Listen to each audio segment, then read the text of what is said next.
specific pieces of interest and areas of control for the state board on this particular issue.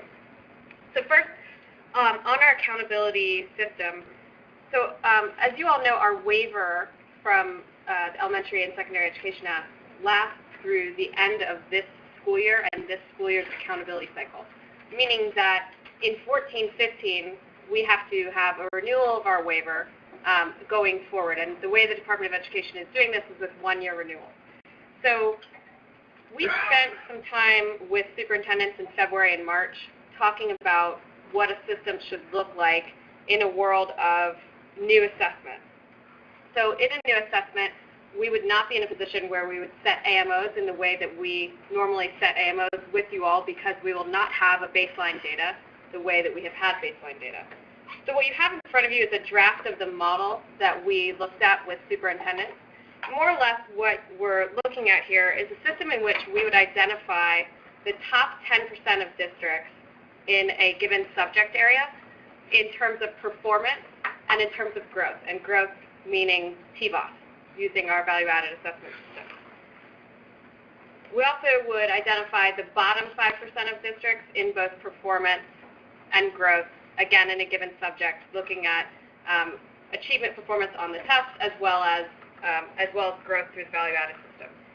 Then what we do would be to combine the different grades and subjects, so all of the different grades and subjects that we would have in the system, and look at the combination of those and those districts that end up in the highest level, what we currently call exemplary, in the middle level, what we refer to as intermediate, and in the lowest level, which is what we now call in need of improvement, possibility of adding there in need of improvement around particular subgroups or around achievement overall. So there's still one other thing that the system does, actually, we're looking at actually streamlining the number of targets and subject areas, and looking at that around some things we've heard from superintendents, that identifying particular grades and subjects rather than groups of grades and subjects can cause issues with particular cohorts of students and moving and following those students one year to the next. So we're looking to simplify that as well. We got a good bit of feedback from the directors that we convened in February and March, made some changes to the system. The proposed system, put this out recently to superintendents for comment. At this point, it really is a proposed structure. It's something that we would take to the U.S. Department of Education, and then we would anticipate having lots of conversation with them about how it ends up in the long run. So it's sort of high level. We haven't gotten to every sort of nitty-gritty specific area of this, but this is generally the high level of things. So superintendents that we met with in February and March felt positively about the system. There were a couple of things, though, that they wanted us to take a closer look at, and this gets into the issue I raised about end-of-course testing policy. So first, we've had conversations with superintendents and with y'all over the last couple of years around students who take advanced courses pre-high school, and then those students that take advanced courses in high school, and how we treat them in our accountability system. So we talked about 8th grade students, it can be 6th, 7th, 8th grade students who take primarily Algebra 1, but also some of the other advanced courses that have end-of-course tests associated with them. What we propose to do here, what we're doing right now is we're counting those students who take an advanced course while they're still in grades 3 through 8 in the 3 through 8 targets and in the 3 through 8 results. What we're talking about doing is to actually move that to where, for those students who are taking those courses, at the district level, we would count those students' scores in the subject matter that they're in. So for an 8th grade student who takes Algebra 1, at the district level, we would actually count that as an Algebra 1 score. At the school level, for school accountability, because we want to be able to associate the particular student and their test with the school that they've taken that test in, we would actually count that still at the school. What this does is to try and help create a compromise situation around something that directors have felt strongly about, which is making sure that we're incentivizing schools, districts to put their students in the type of experience that they should be in. So encouraging more students to take Algebra 1. And what they've had some concern about is that if we don't adjust for that in our system, and what we're doing is that we're sort of artificially lowering the Algebra 1 scores. So I know you all have heard a bunch about this. And so our proposal is to do it, again, where at the district level, Algebra 1 would include all students who take Algebra 1, and at the school level, we'd actually count the students wherever they had taken the test. In part, we do that because the U.S. Department of Education has said we can't count the scores two places, so we are not allowed to, in a given year, say we're going to count a student's score as 3 through 8 math and also as algebra. We have to, for school and districts, we have to count them all just once, so we can't count it twice.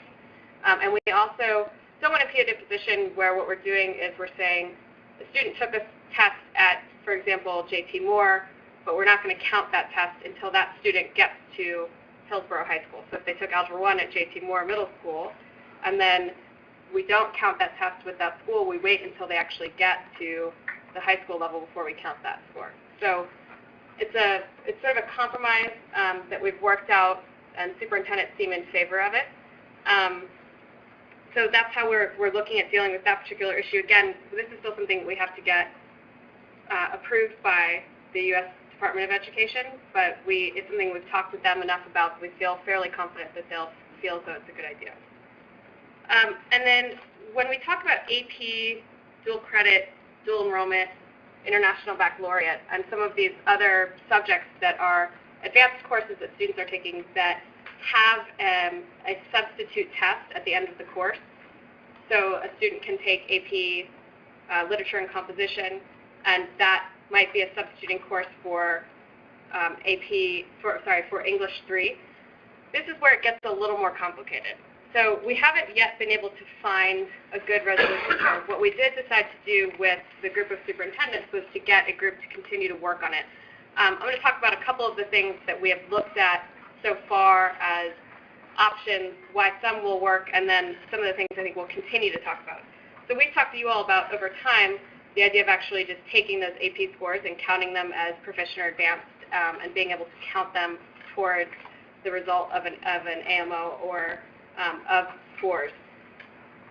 We've looked into this pretty extensively, and at this point in time, it's really not possible for us to do because we don't have the data on a student level that would allow us to substitute an AP student score and for that same score that a student might have in English 3.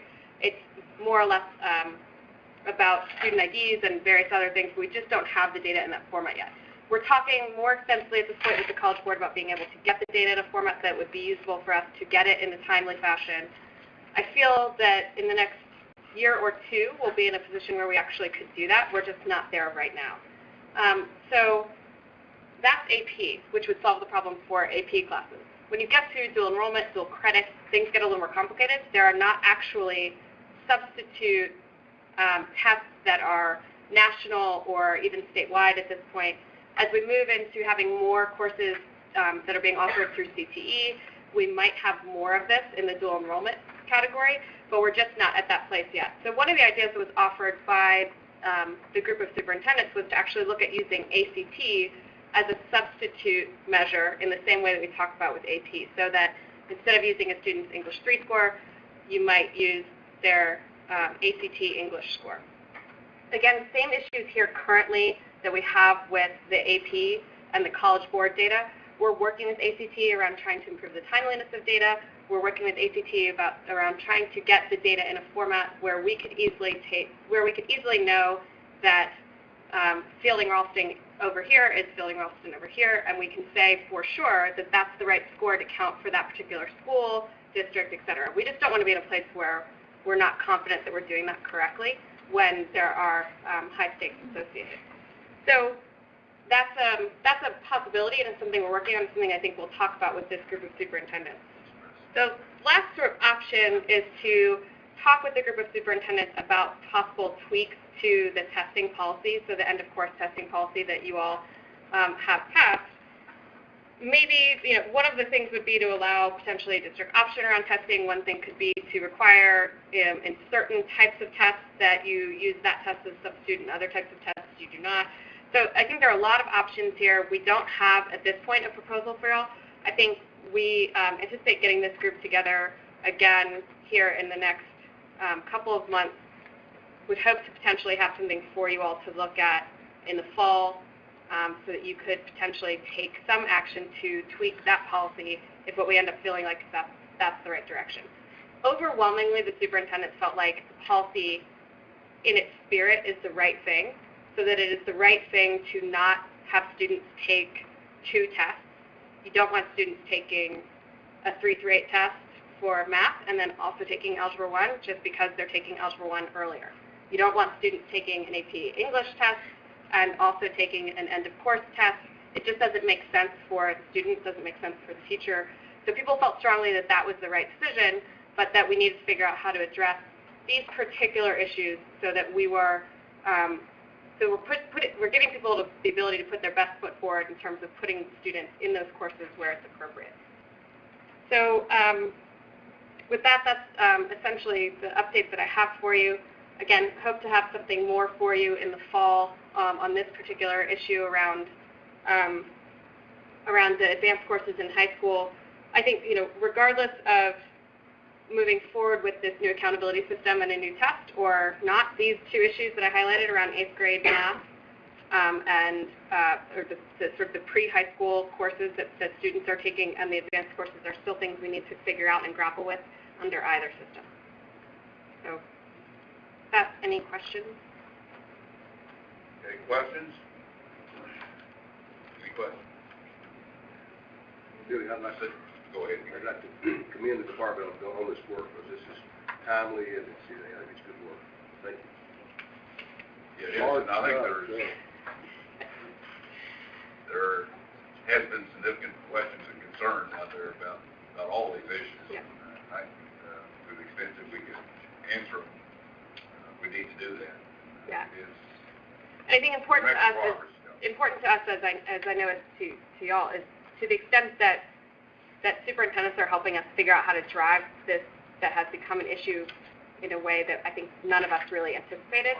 That's the way we feel like is sort of the best way to deal with this.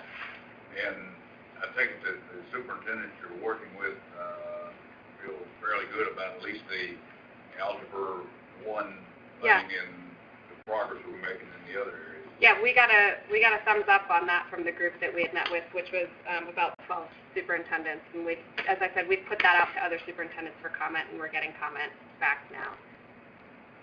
I think the feeling good is feeling good in terms of we're doing the best thing that we can given the limitations. I think part of what's happened is as that group of superintendents has stepped into Aaron's shoes and looked at the realities of federal law and timing of data and student identification numbers and so on. It's not so much that they look at the end outcome and say, this is perfect, but more that they look at it and say, I understand now what the limitations are, and I understand that the choices in some of these areas are not perfect choices.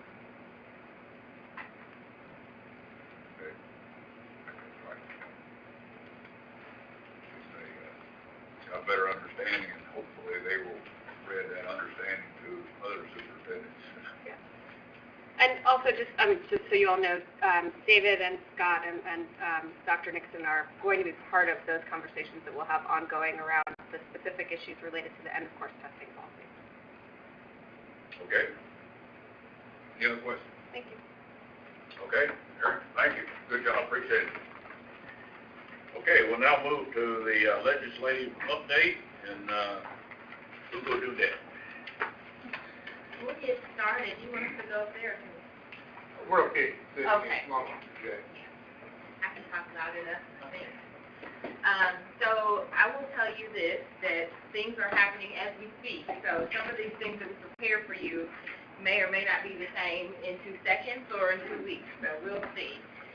But Surprise. right. So we really wanted to focus our update just on changes in legislation that will affect our operations. So this is totally not comprehensive, but mainly a few things that will affect how we do our business. So a few things I just wanted to highlight first about bills out there to reconstitute the state board or to elect state board members. All of those failed at this point. But I just wanted you to be aware of the things that were out there at this session, and maybe something to look for in next session as well. Scott's passing out a chart that was created by our law clerk, Joanna. Did a great job of putting together a great list of all the things that we've been keeping track of this session. So, if you have any questions. That's quick. Yeah, it's a lot. Sorry. So if you have any questions about it, feel free to stop us, let us know. We brought copies of some bills that we thought you might want to dig deeper into, but feel free to ask us any questions that you have. So again, like I said, there were 3 bills to either elect state board members or change the requirements of education of state board members. Again, all of those failed this session. Also, you did receive a white paper from SCORE, who took time to research the role or responsibility of State Board of Education. They also looked at what other State Boards of Education around the country were doing and how they were composed. So feel free to take a look at that. And basically they found that there was no significance and effectiveness on whether they were elected or appointed. Moving on to life. That's I hope everybody's had a chance to look at that, because that document is, I think, extremely well done, and I certainly appreciate the board pulling that together. I think it's a real good document, what we've done, what we're trying to do, et cetera, et cetera. Moving on to licensure, as you may have heard, there is a piece of legislation that is on the governor's desk at this point to prohibit an educator's license from being non-renewed or revoked solely based on student growth data. So that's, keep that in mind as we did talk about licensure issues before and how that's going to change our session a little bit. Also, it's going to require the state to adopt rules rather than policies on issuing educator licenses. So we'll have to go through the first and second readings of things instead of just first and second reading of policy. It'll have to be rule, which will have to have promulgation and things like that, which is a lengthier process than what a policy might entail. A bill that's still moving is... It also, a rule needs to go to the Education Oversight Committee too, right? Cover it all. Yes, exactly. But that's normal. That's what's already being done. Can I just I mean, but by requiring it to be a rule. Yes, it will have to go through government. Yeah. Can I just point out that there is a very significant difference between prohibiting license renewal based solely on student growth and prohibiting license renewal based on student growth at all? Because going that far means that you cannot use summative evaluation scores. And no secret to anyone here that I think is really bad policy to have a world where a teacher who gets a 1 year after year after year on their evaluation would just have their license rubber stamped.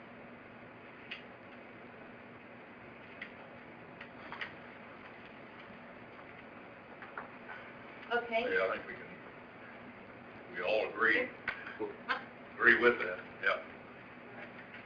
Okay. Okay. A bill still moving would prohibit the establishment of any rules, policy, or guidelines to require the results from classroom observations to correlate with PBOS. You have a question about that? Okay. Are there any questions on license? Which one are you on? That's House Bill 2264.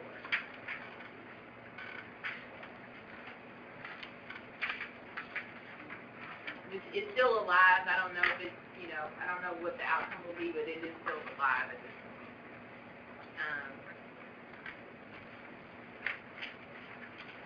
And that'll be on your second page. Yeah.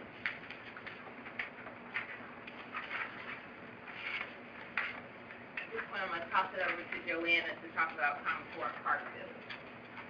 So there were a large number of bills, about 4 pages worth, aimed at repealing or postponing Common Core and the transition to Park. And a number of those bills dealt with collecting and disclosing student data. Now, most of these bills have failed, but I would highlight one that we're still monitoring, and that's Senate Bill 1266.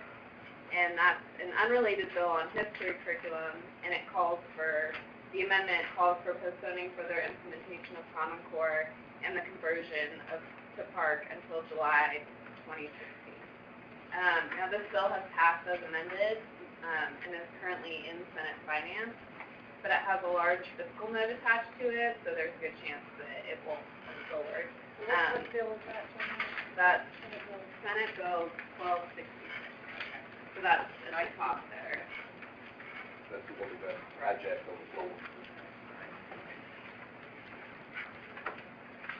That's all I have.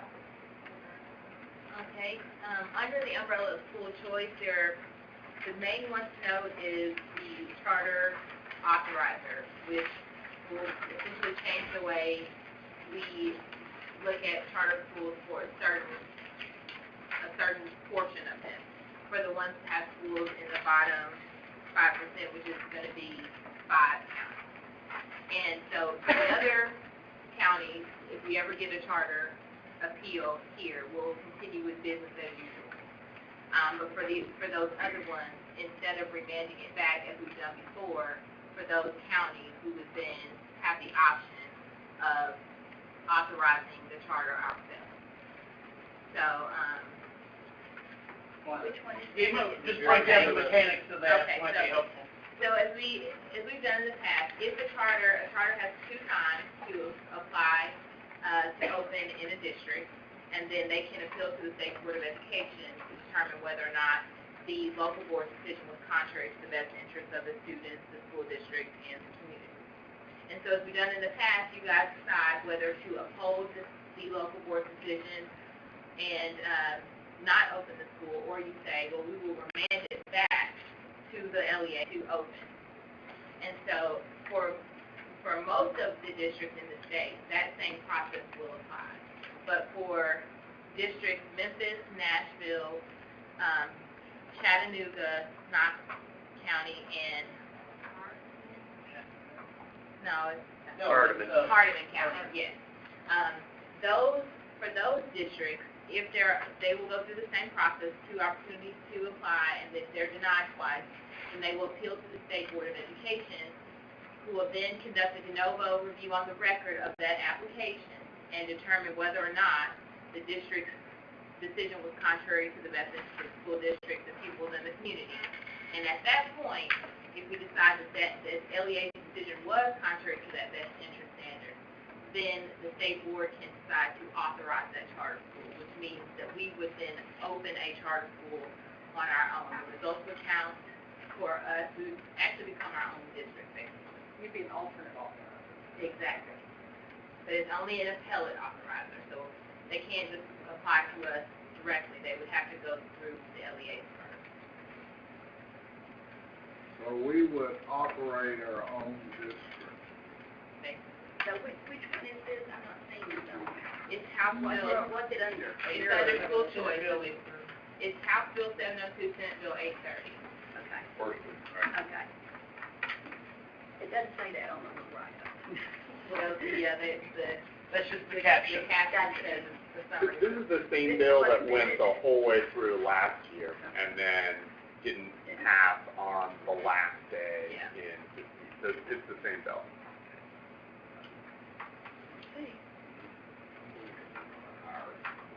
Yeah, there's funding for positions. Yeah. Any other questions about that? The only other, as I was looking at Twitter today, just noted that the Tennessee Choice and Opportunity Scholarship Act passed in the Senate today, like 2 minutes ago. It's still in the committee in the House, but that really won't affect our operations per se, but I thought it'd be important to know that. Which one is that? That is House Bill 190 and Senate Bill 196. This is more the voucher bill.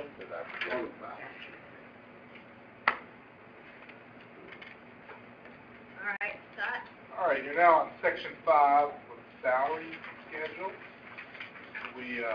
Salary schedule that we updated last year has gotten some attention, and I just checked it, and it's moved to the governor's desk now.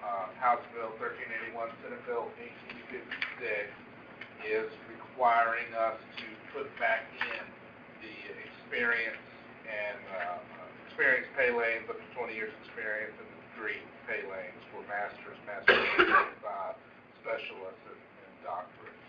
So it will be in revised salary schedule. That's not my understanding of functionally how it works. So, we may have to come back on that. Stephen isn't here with me, but my understanding is that it gives LEAs the option of adopting a salary schedule identical to the one that they had before, but it doesn't mean that the state board is required to say Rewriting. the state. So the amendment's rewriting the entire bill, not just that subsection. That I don't know. We should have Stephen here, but my understanding is that this does not require a state board revision. That this actually what it does is give LEAs the opportunity to use the same salary schedule they had before, which many of them had in place this year, even under our newly adopted. I thought they had those. They do. That's the amendment, and it's rewriting the whole bill, so that would play. I can't give it understanding. Like, it also takes us out of the annual approving of the minimum salary schedule. You either revert back to what you had before, or use the one that was approved by this board. Then there's not a necessity to come back annually. But we'll have to wait till the dust settles, I think, and know more about that. But just know that it's moved on. Originally, the first amendment number 1 was only replacing Part B, which was referring to our annual schedule, but Part A was, we'll get clarification on that. Okay, the other salary schedule bill, Senate Bill 2355, is giving the LEAs flexibility to work with salary schedules of their support staff when they have changes in LEA structures. The BEP funding, Section 6, is, there were a number of BEP bills. Most of them were really focused on this idea of the TASR or the Fox model, fully funding it, which way are we going. All of them have been taken off notice of general sub with the exception of the very first one in the charts, which is Senate Bill 1453. It looks like that they were all taken off to see what the outcome of the new BEP task force will conclude. So the new BEP task force met for the first time last month, and we'll have continuing meetings this year prior to the BEP committee meetings, which will begin in August and this fall.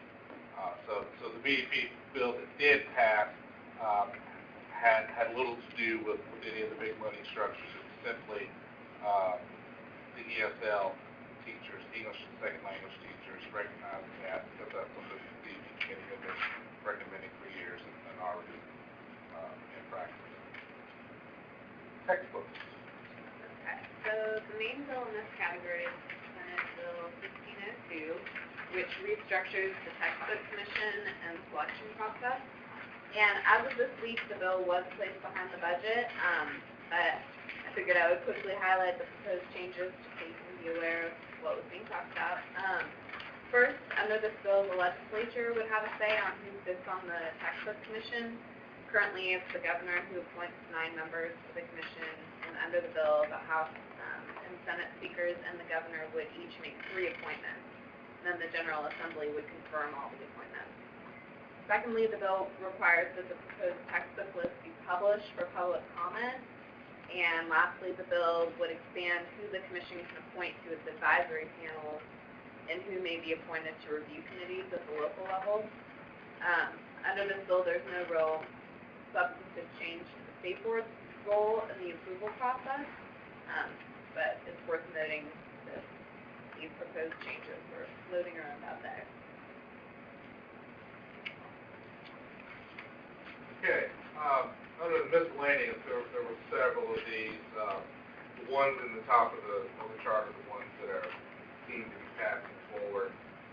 Of note and concern for us is one House Bill 1700 by Representative Dunn, which Dr. Nixon met with done, Partnership Committee, correctly on this one, pulled the bill off, so that we're gonna go ahead and move forward with developing a non-textbook rating system that schools and parents then can use to identify, content then of those books that are used in the classroom. Sort of like, the motion picture rating system, discretionary, content. You want to talk about? Really, we're talking about something that's non-binding, developing a rating system that would be exemplary, that a system could elect to use if they chose to. It would not be mandatory implementation statewide. And so with that caveat, I agree that we need to develop that and bring it to you. And you can take all notice and be resolved on that. And we'll have it for you in July. So it'll be a rating system that the LEAs then will be able to use. We won't actually go through the process of rating materials. Well, for example, paying anybody if to do it. I were an English teacher or an AP teacher and I had a summer reading list, I would need to have read the books, know what they are. And primarily you're looking at, does it have a lot of sex in it? Does it have violence in it? Does it have a lot of bad language? Little, none, a little, some, a lot. And make that available to parents. It's really that simple. A little further down the chart, House Bill 2479, Senate Bill 2561 is requiring the board and the department to collaborate to develop a best practice clearing house. So that one is moving through. Looks like it's going to pass. Sounds like a pretty good idea. We'll be getting together bills, bills, have to come up with a plan. I think it's October 1st of this year on how to construct that best practice clearinghouse, and then it's going to effect next year after that.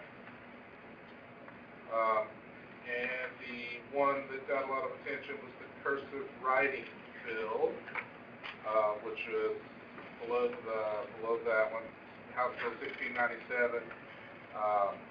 And it was amended to take out the third grade specifically if they add the appropriate grade level. So we'll be bringing that forth sometime soon to include cursive writing in the curriculum standards. And those are the ones that were the most notable.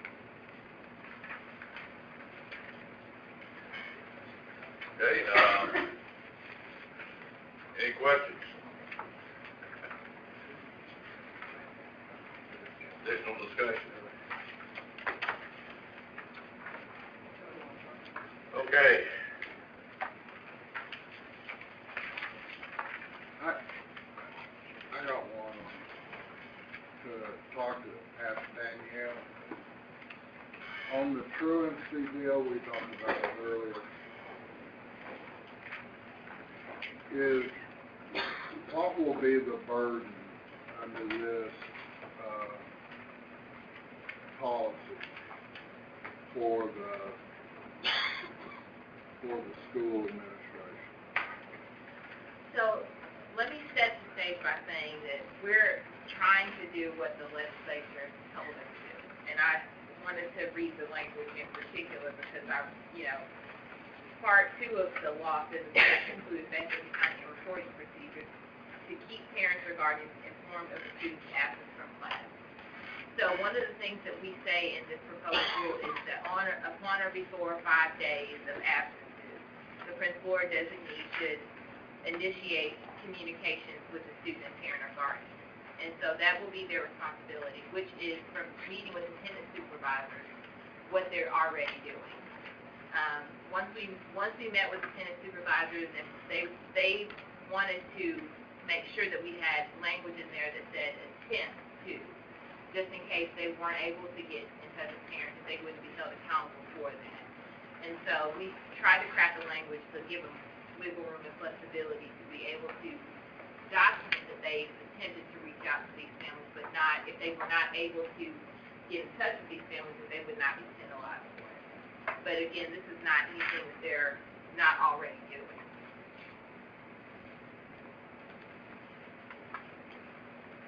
Okay. Any other questions that we got on the agenda for tomorrow, or did that answer your question? It really had a whole lot of site management people very concerned that they were about to have their job descriptions ready to change by truancy over a whole lot of other things they did based on the original language. I think we've had so much input that it's basically down to the bare bones. This is what the law requires, and that's our policy. This is the one that's been laying around for several years. Yeah. Been trying to work through something everybody. We've met several times. We've met several times with the Supervisors Association. They've sent it to all their members, gotten the input, and we've shared it back and forth for the last 6 months. And I think they're pretty much at ease with it at this point. Okay, yep, Deanne? Who gets the CTE course, schools get the CTE courses, and can other students come if their school doesn't teach it, like robotics? I've lost. Well, The CTE courses that are They're up for approval. right. So those are all, locally taught, and if there's for instance, in the county where one school might offer it another, that would be a decision within that school district to allow that student to transfer over either in total or just for that one course, or that would be certainly something that we wouldn't be able to compel them to do, but it would be a good. Local decision. Local decision. Like when teachers didn't. And a single kid wants to go over and take it, they could do that, or they could say that's not within our local policy. But it's certainly not in part of the state policy, not in what you're doing, it's how they're signed. It's just available to be implemented in the school system. We have the same problem with AP or international baccalaureate. There's AP, super duper chemistry over here, somebody wants to take it, and oftentimes they can work out of transportation. They can do that, but that's really something that we have to fund, so we can't compel them to do it. And then my other question was, how does ROTC satisfy finance? They teach the standards. There's an alignment study done, and they cover those finance areas, personal finance. I've observed big ROTC classes, seen them teach those lessons. They do really a good job at it. okay. Other questions on the, yeah, Carolyn? Item 4S, the practice changes. We have the grid there that shows the changes and the new recommended cut scores for the new test. Then do I assume that all the others are still under these old cut scores?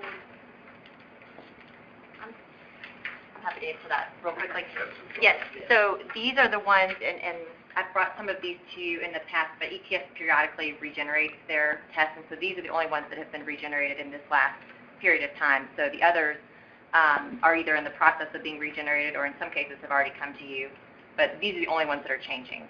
So, do we assume then that as these are redone, as you say, that we will be making changes as we get what practice? Yes, that's correct. I mean, the multi-state group. That's exactly correct. I was really glad to see that we're going to bring in multi-state recommendations. And that is at your urging. We have had that in the last several times we brought scores to you. They've all been at that national cut.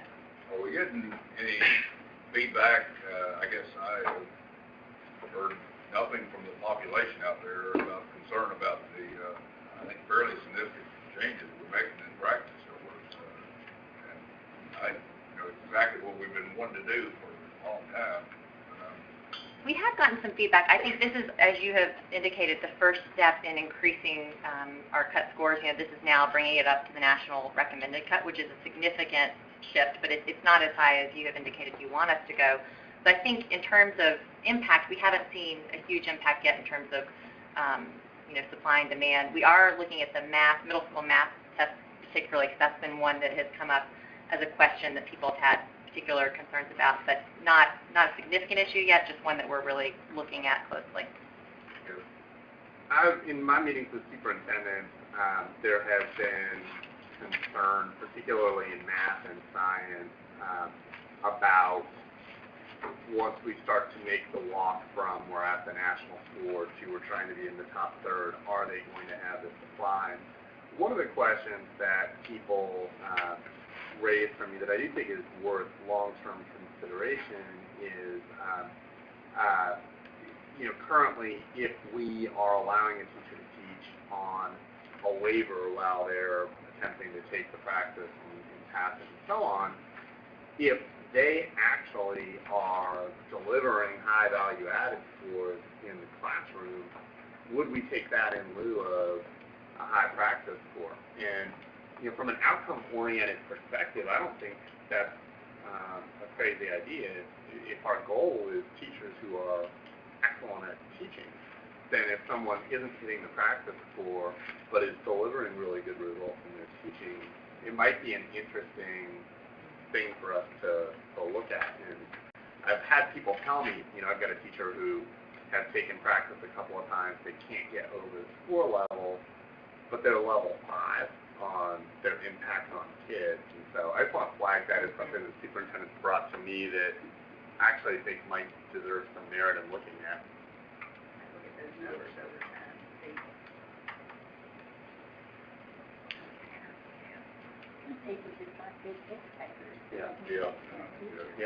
And if you're delivering results in the classroom, that's what we're trying to. That's the bottom line. Yeah, the practice should be a proxy for that. Okay. Other questions about any of the agenda items for tomorrow? I have one. Yes. IBQ, where it's the change of name and address and rules. I'm just wondering, I've questioned a lot of teachers in the last few weeks, and nobody's aware of this rule. Is that the district human resource department's job to get that out to us? Because when this came up at the last meeting, I thought, oh my goodness, did I notify you when I moved a few years ago? And it, and we're voting that it's within 30 days. Fortunately, I had, but most teachers I talked to, no, all teachers I talked to were not aware of this rule. I think that's something we can work with educator licensing to see, especially if there's wording on the applications that say something like that. But we'll certainly look into how we get that message out. Okay. Commissioners, that's something we might put in the directors, put your communication with directors, that are aware of this rule, ask them to notify their teachers of it. We can definitely do that. We can notify through, we have newsletters that go out to teachers and so on. It still strikes me, though, that there's sort of a broader question, which is you might see it and know about it, but then if you move 2 years later, you might have forgotten that year. So is there some mechanism that ensures that nobody is falling into this trap without some form of notice? Mail or check.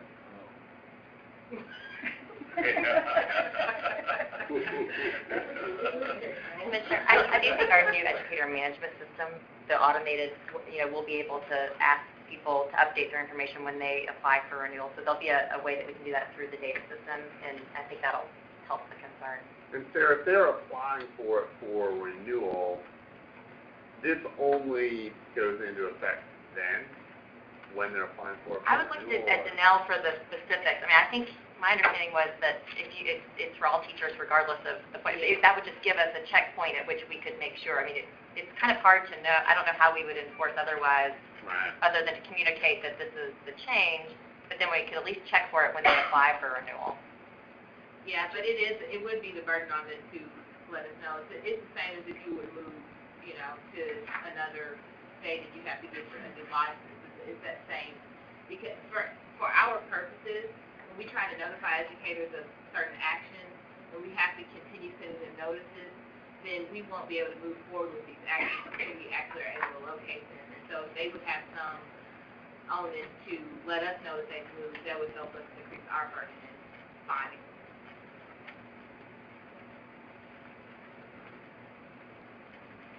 Okay. Other questions? Kevin, one question I guess I'd like to hear what the thinking is on, not on the agenda tomorrow, but if we, and I'm assuming we go move to Park, if we move to Park and then do teacher evaluations, how are we going to handle the transition to Park from TCAP in terms of the student part of the teacher evaluation? What's the thinking? What are we doing to plan for that transition? So we've had a number of conversations with staff to handle the TVOS scores, and the sort of short version of this answer is the methodology looks quite similar to the methodology that we're using right now for high school end of course tests, and would ensure that there is a distribution curve that is pretty similar to what we have right now in high school. It's not a fixed curve, so it wouldn't be exactly the same, but it would ensure that we are not going to see a significant increase in the number of teachers who are rated 1 or 2 as a result. And I think there's a misconception that if the test yields fewer students who are proficient, that means value-added scores go down. That's not the case, because value-added scores are not looking at whether kids are proficient or not. They're looking at the raw scores across the state in a particular test in a particular grade level, and looking at students' past exams for predictiveness of where they would fall on the curve. That's the short version. I guess I'd also say that there's still a week left in the legislative session, and we will see where we wind up with in terms of assessments for next year. And we'd be pleased if we are going forward with Park to come in and present at the next meeting and give you all some detail on what that looks like. Great. That sounds about like a corporate process. Okay. Other questions? Okay, let me encourage you to ask lots of questions in the meeting tomorrow. If you don't, it's going to be a pretty short meeting, because a lot of our agenda items are course standards that I assume that we will move through fairly quickly. So maybe you're interested in getting out quick. If it is, don't ask any questions, but if you want to make it a normal meeting, let her ask them. Anything else? Remember, we're going to be back in this room tomorrow morning. Tomorrow morning, 9 o'clock. Okay, very good. Mr. Chairman, we go to dinner at 5 at the hotel. 5 at the hotel. All right. I'll see you tonight.